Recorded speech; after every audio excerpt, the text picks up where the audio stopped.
కోసమే నేను నిన్ను కన్నానా? లాభం కోసమే నిన్ను ప్రేమగా పెంచానా? లాభం కోసమే మిగతా వాళ్ళ నోట్లో మట్టి కొట్టి అన్ని లక్షలు ఇప్పించానా? లాభం కోసమే రోహిణి వెంటపడి ఇంకో షాప్ పెట్టించానా? ఎన్ని తప్పులు దాచిపెట్టానురా, ఎన్ని పొరపాట్లు కడుపులో పెట్టుకుని నిన్ను కాపాడానురా నేను. ఒక్క ఆడపిల్లని ఒట్టు చేతులతో అత్తారింటికి పంపించాను కదరా. బాలుగాడు ఎన్నిసార్లు నీ తప్పుని ఎత్తి చూపుతున్నా నేను నీకే చేశాను తప్ప వాడికి ఏనాడు తల్లిగా నేనేదీ చెయ్యలేదురా.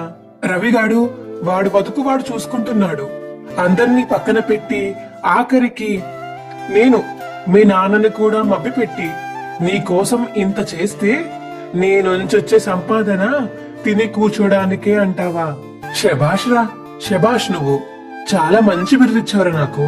నిన్ను కన్నందుకు, నీ భవిష్యత్తు బాగుండాలని కలలు కన్నందుకు ఈ అమ్మని ఏ స్థాయికి దిగజార్చావు కదరా నువ్వు. నాకిలా కావాల్సిందే, నాకిలా కావాల్సిందేరా. నిజంగా దేవుడున్నాడురా, నాకిలాంటి కత్తి పట్టాల్సిందే. అంటే మరి నువ్వు నాన్న కన్నాక బాలుగాడిని కనకుండా ఉండాల్సింది అని మనోజ్ అంటుంటే, వాడికేమిచ్చాన్రా నేను బూడిద? పొద్దున్న లేగిస్తే సవతి కొడుకునట్టు చూసినట్టు చూసి నా ప్రేమంతా నీకే దారపోసాను కదరా. ఇప్పుడే ఇలా మాట్లాడుతున్నావు. నేను మీ నాన్న మంచాన పడితే కంజినైనా పోస్తావా నువ్వు అని ప్రభావతి ఏడుస్తుంది. నువ్వేం చేస్తావో నాకు తెలియదు. रुक जा बेटा, मुझे देखकर इग्नोर मत करना। इस बार जो भी इस वीडियो को लाइक और सब्सक्राइब करेगा उसके घर में पैसों का बारिश कर दूंगा। यकीन ना हो तो करके देख ले। और जाते जाते बेटा कमेंट में जय श्री राम जरूर। డబ్బు మొత్తం ఏర్పాటు చేయి నీ కోపంగా చెప్పి అక్కడి నుంచి వెళ్లిపోతుంది ప్రభావతి. చూసావా రోహిణి మా అమ్మ ఎలా మాట్లాడుతుందో? నేనే మీ అమ్మనైతే ఏం చేసేదానో తెలుసా అని రోహిణి ఏంటంటే, ఏం చేసేదానివి? పళ్ళు రాళ్ళు కొట్టేదాన్ని, ఛీ అని రోహిణి అక్కడి నుంచి వెళ్లిపోతుంది. అమ్మా మీనా, ఏంటమ్మమ్మ మీ మావయ్యకి కాఫీ తెచ్చివ్వమ్మా. అలాగే అమ్మమ్మ అని మీనా వెళ్తుంటే, ఏ కాఫీ ఏదే అని ప్రభావతి అంటుంది అప్పుడే వచ్చి. ఆ మొదలు పెట్టింది అని సత్యం అంటాడు. నిన్నే అడిగేది, కాఫీ పెట్టుకోవడం చేత కదా ఏంటి, నీకు వెళ్ళి పెట్టుకో, అందరూ మీనాకి చెప్తారేంటి అని సుశీల అంటుంటే, మా అమ్మని కొన్ని రోజులు నీతో పాటు ఊరికి తీసుకెళ్లిపోబా అమ్మ, పని పాట వంట వాపు ఓర్పు గీర్పు అన్ని నేర్పు అని బాలు అంటుంటే, ఏరా నా ఇంట్లో నేను ప్రశాంతంగా ఉండడం నీకు ఇష్టం లేదా? నా పనులు నేను చేసుకోగలను అని సుశీలమ్మ అంటుంది. అమ్మా ఆకలే అని చెప్పేసి మనోజ్ అప్పటి కిందకు వస్తుంటే, రే అడుక్కునే వాళ్ళలాగా అదేం అడగడం రా, మీనా టిఫిన్ అయిందా పెట్టు అని రోహిణి కూడా అడుగుతుంది. నాకు ఆకలేస్తుంది అని శృతి అంటుంది. తొందరగా చేవే అందరూ ఆకలి అంటున్నారు అని ప్రభావతి అంటుంది. సరే అని మీనా వెళ్తుంటే, మీనా నువ్వు ఆగు అని సుశీల అంటుంది. అయిపోయింది నా పని అని మనసులో అనుకుంటుంది ప్రభావతి. నీకేం పని ఉంది ప్రభావతి? నాకేముంటుంది, ఏం లేదు అత్తయ్య. మరి ఇంతమందికి దొక్కతే చేసి పెట్టాలా? మీ అంతా ఆడవాళ్ళు కాదా? ఎవరి భర్తకు వాళ్ళే టిఫిన్ వేసి పెట్టాలని మీకు తెలీదా? పొద్దున్న లేగిస్తే అందరూ మీనా మీదే పడతారేంటి అంటే అది అని ప్రభావతి అంటుంటే, టిఫిన్ కోసం ఏం రెడీగా ఉంది మీనా? దోశల పిండి బామ్మ నిన్నే రుబ్బబెట్టానమ్మమ్మ. సరే నువ్వు అక్కడే ఉండు. ప్రభావతి నువ్వు వెళ్ళి సత్యం కోసం దోశలు వేసి తీసుకునిరా. నేనా అని ప్రభావతి అంటుంటే, నువ్వే నీ దోషాలు పోవాలంటే నువ్వు దోశలు వేసి తీరాల్సిందే. పర్లేదమ్మమ్మా నేను చేస్తానని మీనా అంటే, మీనా నువ్వు ఆగు, దోశవది దోశలు వేస్తుంటే చూడాలనుంది. మరి నాకు అని మనోజ్ అంటుంటే, దారినే పోళ్ళ ఆడవాళ్ళుంటే పిలవరా? చిచ్చి వారెందుకు వస్తారు బామ్మ, సిగ్గు లేకపోతే సరే, వస్తే దోశలు ఎంచుకుందామనే. నీకు నీ పెళ్ళాం దోశలు వేసి పెడుతుంది. నేనా అని రోహిణి అంటుంటే, ఏంటి అందరూ నేనా నేనా అని మీనా మీద పడుతుంటే ఎంతమందికని చాకరీ చేస్తుంటాను. సరే అమ్మమ్మ అని ఇంకా రోహిణి అంటుంది. రే చిన్నోడా, నీకు నీ పెళ్ళాం దోశలు వేస్తుంది. బామ్మ ఎవరికి ఏం చెప్తున్నావు బామ్మ? శృతి వేసే దోశలు దేశపటాలు ఒకటే బామ్మ, అవి కూడా శిల్పాలు చెక్కినట్టు చెక్కితే తప్ప పెనం నుంచి ఊడి రావు అని రవి అంటుంటే, ఏ స్టూపిడ్ ఏంటి ఇంత ఎగ్జైటెడ్ గా చేసి చెప్పాలా? నాకు దోశలు వేయడం రాదని చెప్పొచ్చు కదా అని శృతి అంటుంది.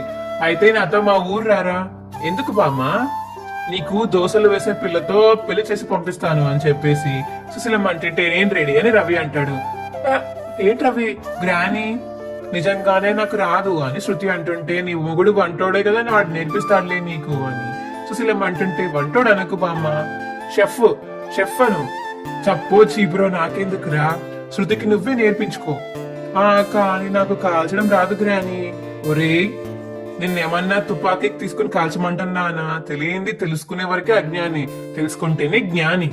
ఒక దోశ వేసేటప్పుడు ఎలా కాల్చాలో తెలుస్తుంది, వాడు నేర్పుతాడులే నీకు అని సుశీలమ్మ అంటుంటే, సరే నేను నేర్పిస్తానులే శృతి అని రవి అంటాడు. ఓకే రవి అని చెప్పి శృతి అంటుంది. మీనా, నువ్వు కేవలం బాలుగాడికే దోశలు వేసి పెట్టాలి. అలాగే అమ్మమ్మ అని మీనా అంటుంది. ఆ డార్లింగ్, నాకు ధర్మ సందేశం. సందేశం కదన్నయ్య, సందేహం అనాలి అని రవి అంటుంటే, ఏ దేహం రా బామ్మ, ఎవరి భర్తలకి వాళ్ళు దోశలు వేసిస్తారు సరే, మరి వాళ్ళకి ఎవరు దోశలు వేసిస్తారు? ఇది నిజమేరా, ఓ పని చెయ్యండి, ఎవరి భార్యకు వాళ్ళు దోశలు వేసి ఇవ్వండి అని సుశీలమ్మ అంటుంది. నాకు రాదు అని మనోజ్ అంటుంటే, తినడం వచ్చా అని సుశీలమ్మ అంటుంది. వచ్చా అంటాడు. రే, దీని విషయం కూడా నేర్చుకో. ఇప్పుడు స్టవ్ కి 2 పొయ్యిలు ఉన్నాయి కదా, ఒక పక్క భార్యకి భర్త వేస్తుంది, ఇంకో పక్క భార్యకి భర్త వేస్తాడు. ఇలా జంటలుగా వెళ్ళండి. సత్యం, పద. ఏంటమ్మా ఇదంతా, చెప్పింది వినరా, పద పద అని చెప్పి సుశీలమ్మ అంటుంటే, వెళ్ళండి మామయ్య అని ఇక మీనా అంటుంది. ఇక ప్రభావతి సత్యం అయితే లోపలికి వెళ్తారు కిచెన్ రూమ్ లోకి.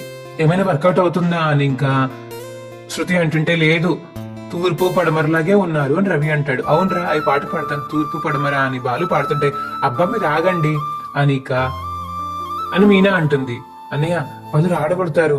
నాన్న, ఎందుకన్నయ్య అలా మాట్లాడుకు, ఆ మాటలకరితో వాత పెడుతుంది, ఆపరా అని మనోజ్ అంటాడు. నీ సీటు మీద వాత పెట్టాలరా అని బాలు అంటుంటే, అబ్బా అయ్యో ఆపండి మీరు అని మీనా అంటుంటే, నీ వల్లేరా వాళ్ళు మాట్లాడుకోవట్లేదు అని బాలు అంటుంటే, మా వంతు వస్తుంది కదా బాలు, అప్పుడు నేను పెడతానులే వాతలు అని రోహిణి అంటుంది. వాళ్ళు మాట్లాడుకోకుండా ఉంటే బాగాలేదు, ఏదో ఒకటి చెయ్యాలి మనం అని మీనా అంటుంది. రే, ఇలాగే ఉంటే పని కాదు, ముందు 2 దోశలు వేసి తీసుకురండి అక్కడికి, కానివ్వండి అని సుశీలమ్మ అంటుంది. అందరు అక్కడ చేరేంట్రా, ఇటు రండి అని చెప్పేసి వీళ్ళందరినీ పిలుస్తుంది సుశీలమ్మ. ఇంకందరూ వెళ్ళిపోతారు. ఇంకిద్దరు కలిసి దోశలు వేస్తారు. 2 దోశలు చాలా అని ప్రభావతి అడుగుతుంటే, మిమ్మల్ని అంటుంది. మాట్లాడితే మూతి మీద బాధ పెడతాను అని సత్యం అంటాడు. ఇంకా సత్యం ప్రభావతి దోశలు వేసుకుని బయటికి వెళ్ళిపోతారు. మనోజ్ రోహిణి కిచెన్ రూమ్ లోకి వచ్చి దోశలు వేసుకుంటారు. ఇక మనోజ్ అయితే దోశ వేస్తాడు. దోశ వేసి, ఇదేంటి బిస్కెట్ అంతే ఉందేంటి రోహిణి, దోశ అంతా కావాలంటే ఏం చేయాలి? అదే గిన్నెతో పెనం మీద రౌండ్ గా స్ప్రెడ్ చేయాలి అని రోహిణి అంటుంది. ఇక మనోజ్ అయితే గిన్నె తీసుకుని దోశ మీద మొత్తం తిప్పేస్తాడు. అయ్యో, మాయమైంది ఏంటి అని మనోజ్ అడుగుతుంటే, ఆ మింగేసావా, దోశ పిండి కూడా మింగేసావా అని రోహిణి అంటుంటే, రోహిణి నువ్వే మొదలు పెట్టావా, పిండున్న గిన్నెతో కాదు, పిండు పోస్తో గరిటతో తిప్పాలి. ఓహో అలాగే అని మనోజ్ అంటాడు. నేను వేస్తాను చూడు మనోజ్ అని చెప్పేసి ఇక రోహిణి వేస్తుంది దోశలు. రవి, శృతి మీరే ఇప్పుడు రండి అని ఇంకా మనోజ్ రోహిణి బయటికి వెళ్ళిపోతారు. ఫస్ట్ ఇలా ఆయిల్ పోయాలి శృతి. ఓకే అని చెప్పేసి ఇక ఆయిల్ పోస్తుంది శృతి.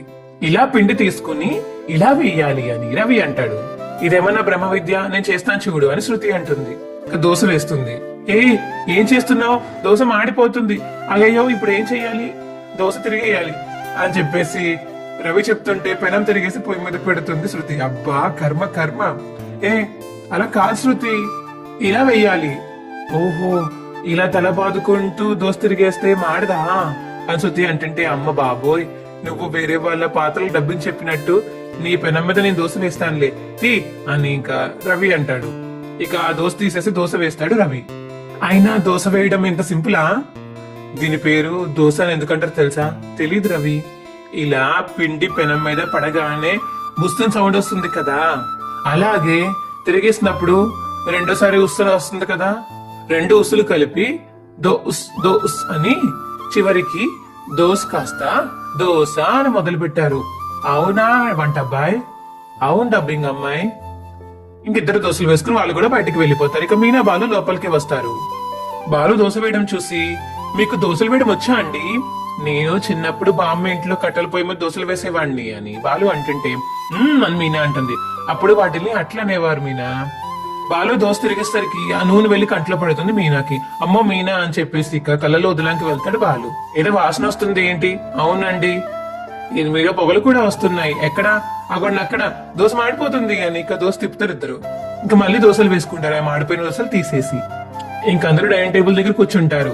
ఆగండి, ఎవరి దోశ వాళ్ళు తినడం కాదు, ఒకరికొకరు తినిపించుకోవాలి అని సుశీలమ్మ అంటుంది. తినిపించుకోండి, కానివ్వండి అని సుశీల అనడంతో ఇక అందరూ తినిపించుకుంటారు, సత్యం భరవాది తప్ప. ఒరే బాలు, వీళ్ళని ఇలాగే వదిలేస్తే కలిసేలా లేరురా. వీళ్ళిద్దరిని గుడికి తీసుకువెళ్ళు. అలాగే డార్లింగ్ అని ఇక సుశీల చెప్పడంతో సరే అంటాడు బాలు. ఆ రాజేష్ బయలుదేరుతున్నాను, 10 minutes లో అక్కడ ఉంటాను అని రాజేష్ కి ఫోన్ చేసి కట్ చేస్తాడు. ఇక బాలు, మీనా ఏం చేస్తున్నావు? వంట చేస్తున్నావా? కానివ్వు. జీవితం అంతా వంటక అంకితం అయిపోయింది. వండి పెట్టుకోవడంలో ఉన్న తృప్తి వేరండి. నువ్వు మనం అన్నపూర్ణమ్మ అనుకుంటున్నావు అన్నమాట. ఏంటి హడావిడిగా ఉన్నారు? అదే మన సెకండ్ హ్యాండ్ కార్ తీసుకుందాం అనుకున్నాం కదా, వెళ్ళి డబ్బులు కట్టేసి కార్ తెచ్చేద్దాం అనుకుంటున్నాను. ఈ రోజు మంచి రోజేనా? ఏది ఒకసారి ఇటు చూడు, నవ్వు అని చందమామ లాంటి ముఖం, అందమైన నవ్వు. ఇంతకంటే మంచి శకునం ఇంకేముంటుంది? నువ్వు ఇలా నవ్వుతూనే ఉంటే నాకు ప్రతిరోజు మంచి రోజే మీనా. అబ్బా చాలే ఊరుకోండి. నిజం చెప్తున్నాను మీనా, ఈ మాట నా గొంతులో వచ్చింది కాదు, నా గుడ్డలో అంతలోంచి వచ్చింది.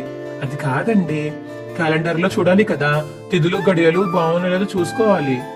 సరే చూస్తాలే. అవును, ఇంతకీ ఏ కారు తీసుకోవాలనుకుంటున్నారు? నిన్న మనం చూసాం కదా, అదే కారా? అవును మీనా, నీకు నచ్చింది కదా? బాగుంది, తీసుకుందామా అని నిర్ణయం తీసేసుకున్నారా? అవును, ఇంట్లో సమస్యలను తీరాక కార్ తీసుకోమని నువ్వే చెప్పావు కదా. అమ్మమ్మ గారు ఇంకో మాట కూడా చెప్పారు, మర్చిపోయారా అండి? ఏంట్రా డాడీని చెప్పిన మాట నేను మర్చిపోవడమా? అలా జరిగే అవకాశమే లేదే. అవును, ఏం చెప్పారు అని బాలు అంటుంటే, సమస్యలను తీరిపోయాక ఒకసారి అత్తయ్యని మావయ్యని గుడికి తీసుకువెళ్ళమని చెప్పారు. ఆ గుర్తొచ్చింది. అయితే ముందు వాళ్ళిద్దరిని గుడికి తీసుకెళ్తాను, ఇంకో రోజు కార్ తీసుకుంటాను. పర్వాలేదండి, ముందు మీరు వెళ్లి కార్ తీసుకొచ్చాక ఆ తర్వాత అత్తయ్యని మావయ్యని తీసుకోవాలండి కార్లో. సరే, నేను వెళ్లి తీసుకొస్తాను, నువ్వు కూడా వంట పని పూర్తి చేసుకుని రెడీ అవ్వు. అలానండి అని చెప్పేసి ఇక మీనన్ అవుతుంది. వాళ్ళు బయటికి వెళ్ళిపోతాడు. ఇక మనోజ్ అయితే షోరూమ్ కి వెళ్ళిపోయి దేవుడికి దండం పెట్టుకుంటాడు. స్వామి, నేను ఏ తప్పు చేశాను?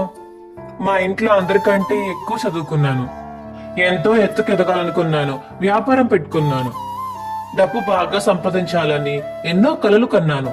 కానీ నువ్వు నా కలలన్నీ పేకమెడల్లా కూల్చేస్తున్నావు. నా జీవితం అంతా అప్పులు తిప్పలైపోయాయి.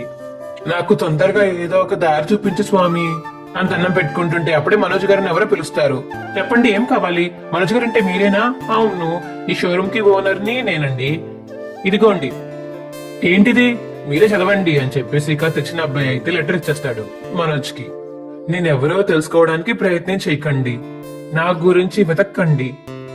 మీకోటి చెప్తాను, నీ చుట్టూ ఉన్న వారి వల్లే నీకు సమస్యలు వస్తున్నాయి, జాగ్రత్త అనే లెటర్ లో రాసి ఉంటుంది. ఇక లెటర్ ఇచ్చిన అబ్బాయి అయితే వెళ్ళిపోతాడు. ఏంటి స్వామి ఇది? నాకు దారి చూపించమంటే ఎవరో వచ్చి లెటర్ ఇచ్చిపోయారు. హలో, ఇక్కడే ఉన్నారా, వెళ్ళిపోయారా? ఎవరు మీరు? ఇదెందుకు నాకు ఇచ్చారు అని మనోజ్ అంటాడు. హలో, ఈ లెటర్ నాకెందుకు ఇచ్చారు? ఉన్నారా పోయారా అని చెప్పేసి మనోజ్ పిలుస్తుంటే ఎవరు పలకరు. ఇంకా రోహిణి విద్య నడుచుకుంటూ మాట్లాడుకుంటూ వస్తారు. అయితే మీ ఇంట్లో సమస్యలన్నీ తీరిపోయాయా అని విద్య అంటుంటే, ఇప్పట్లో తీరే అవకాశం ఏమి కనిపించడం లేదే, ఇకపై తీర్తాయని నమ్మకం కూడా లేదు నాకు. చికెన్ షాప్ లో ఒక కోడిని తీసుకువెళ్తే ఇంకొక కోడి ఎగురుతూ ఉంటుంది కదా, పాపం దానికి తెలియదు ఏదో ఒక రోజు అది కూడా చికెన్ 65 అవుతుందని. అలా ఉంది నీ పరిస్థితి అని విద్య అంటుంటే, నువ్వేంటే మటన్ కొట్టు మాణిక్యం లాగా మాట్లాడుతున్నావు? నాకేమైనా సమస్య వస్తే నేను చూసుకుంటానులే, కానీ నువ్వు నన్ను ఇంకా ఎక్కువ టెన్షన్ పెట్టకు, పద అని రోహిణి అంటుంది. ఇక మనోజ్ లెటర్ చదువుతుంటే మనోజ్ అని పిలుస్తుంది రోహిణి.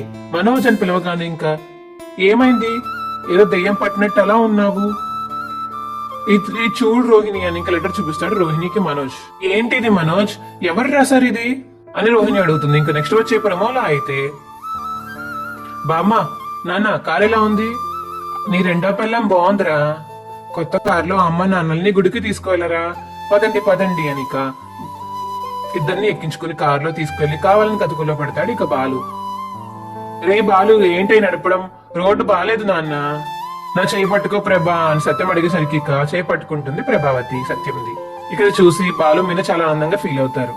ఇక ఇంటికి వచ్చేస్తారు. మెడ మీద ఎర్రగా ఉంది, ఏంటిది మావయ్య గారు అని మీనా అడుగుతుంటే, అత్తయ్య నుదుటి మీద ఉండాల్సిన స్టిక్కర్ అనమాట అని మీనా అంటుంటే అందరూ నవ్వుతారు. రే గుడికి వెళ్ళారా పార్క్ వెళ్ళారా అని సుశీలమ్మ అడుగుతుంది.